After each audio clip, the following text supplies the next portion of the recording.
సదాశివసమారంభాం వ్యాసశంకరమధ్యమాం అస్మదాచార్యపర్యంతాం వందే గురుపరంపరాం.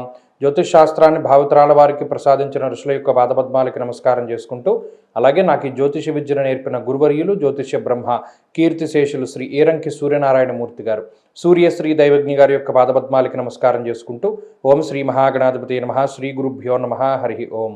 వీక్షకులందరికీ నమస్కారం.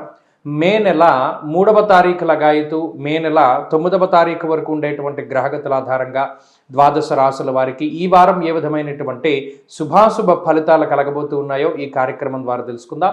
అందులో భాగంగా ఈ వారంలో ఉండేటువంటి గ్రహస్థితిని గమనిస్తే, ఈ వారంలో రవి బుధులు మేషరాశి యందు, అలాగే వృషభమందు శుక్రుడు సంచారము, మిథున రాశి యందు గురువు, సింహమందు కేతువు, కుంభమందు రాహువు, మీనరాశి యందు శనేశ్వరుడు కుజుడు, ఈ 2 గ్రహాల యొక్క సంచారంతో పాటుగా చంద్రుడు ఈ వారంలో తులారాశి మొదలు మకర రాశి వరకు సంచరించబోతూ ఉన్నారు.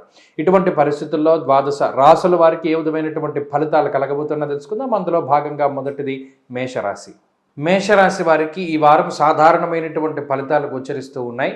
లాభస్థానమందు రాహువు, అలాగే ఈ రాశి వారికి చంద్రుడు, 2వ స్థానమందు ఉన్నటువంటి శుక్రగ్రహాల తాలూకు శుభ ఫలితం మాత్రమే ఈ రాశి వారికి వస్తూ ఉన్నది. ముఖ్యంగా ఈ రాశి వారు జన్మరాశి స్థిత రవి, జన్మరాశి స్థిత బుధ గ్రహాలతో పాటుగా 12వ స్థానంలో ఉన్నటువంటి శనికుజుల యొక్క దోషాలను కూడా అనుభవించవలసి ఉన్నది ఈ వారంలో. అనగా గమనించండి, ఎక్కువ శారీరక శ్రమ అనేటువంటిది ఉంటుంది. అలాగే అనుకున్నటువంటి పనులు అనుకున్నటువంటి సమయానికి కొంత పూర్తి చేయలేకపోతారు. మరీ ముఖ్యంగా సపోర్ట్ దొరకదు. మీరు ఎవరిపైన మీద ఆధారపడి ముందుకు వెళుతూ ఉంటే వారు సగంలోకి వచ్చేసరికి ఆ పనిని వదిలిపెట్టి వేరే చోటకి వెళ్ళిపోతూ ఉంటారు. ఇప్పటివరకు వారి సపోర్టుతో నడిచినటువంటి దాన్ని పూర్తి చేయడానికై మీరు ఎక్కువ కష్టపడవలసినటువంటి పరిస్థితులు ఏర్పడతాయి. ఈ వారంలో కూడా కాలాన్ని అతిక్రమించి భోజనం చేసేటువంటి పరిస్థితులు, నిద్రా సౌఖ్యం తక్కువగా ఉండేటువంటి పరిస్థితులు, అలాగే భోజన సౌఖ్యం కూడా తక్కువగా ఉండేటువంటి పరిస్థితులు మేషరాశి వారిలో కనబడుతూ ఉన్నాయి. ఆదాయానికి సంబంధించి ఏ విధమైనటువంటి ఇబ్బందులు ఉండవు, కానీ ఖర్చులు కూడా అదే రీతిగానే ఈ రాశి వారిలో కనబడుతూ ఉంటాయి. ఉద్యోగ వ్యాపారాలకి సంబంధించినటువంటి విషయాలు మిశ్రమంగానే గోచరిస్తూ ఉన్నాయి. ప్రత్యేకించి 12వ స్థానంలో గ్రహాలు ఎక్కువగా ఉండడం వల్ల కొంత నిద్రా సౌఖ్యం తక్కువగా ఉండడం, అంటే పడుకునేటప్పుడు వచ్చేటువంటి అనేక రకమైనటువంటి మానసిక సమస్యలు, అంటే నిద్రలో పీడకలు వస్తాయేమో, లేదా నిద్రపోతే మనకి ఏదైనా ఇబ్బంది కలుగుతుందేమో అనేటువంటి మానసిక భయం వల్ల రాత్రిపూట సమయాన్ని గడపడానికి చాలా ఎక్కువగా భయపడుతూ ఉంటారు. పగలొస్తే ఆనందంగా ఫీల్ అవుతూ ఉంటారు.